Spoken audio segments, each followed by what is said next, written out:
We're back, and I'm in the Philippines.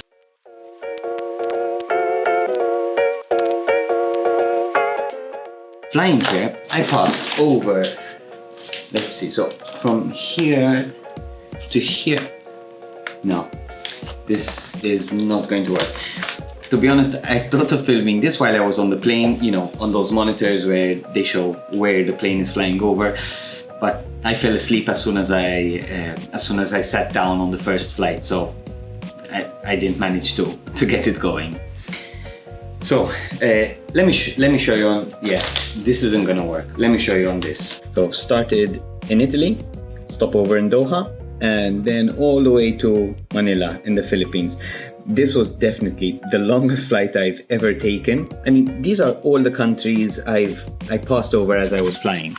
We passed over Greece, over Turkey, over Iran. I was still asleep at this point. Then we had the stopover. Then we passed over Pakistan, India, Bangladesh, Myanmar, Vietnam, and then landed in the Philippines, more or less. I was awake for the second flight, but the first flight I was asleep. Why am I mentioning all of these?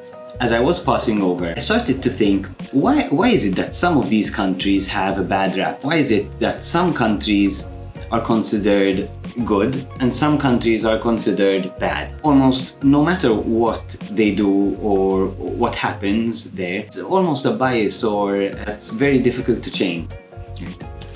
So, globalization has brought us all closer together. If something happens in China, then we can hear about it a few minutes after it happens.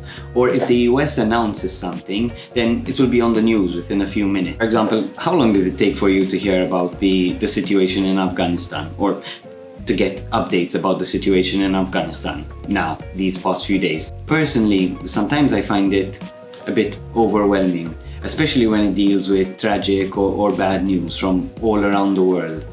I just feel overwhelmed and I feel like I need some air. Actually, let's go get some air.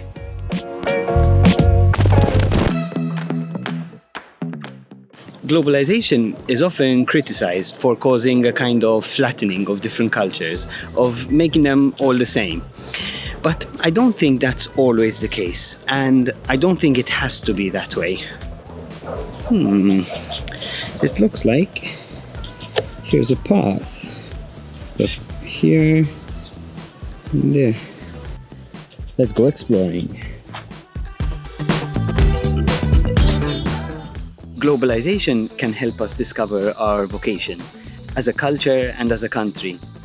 We can't discover our vocation when we're in isolation. We only discover and develop it when we're in relation with others. If I had to think about Malta, I remember learning how, in the past, our position made us an ideal bridge between Europe and Africa. This gave us an important role in history, even though we're so small. This campus has so many trees, it's like a forest. But that, unfortunately, means there are many, many homes for these cicadas to hide.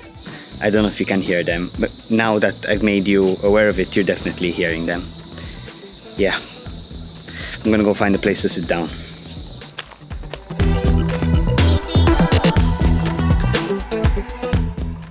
A vocation is a calling to serve with our natural, God-given talents. So how is each country called to serve?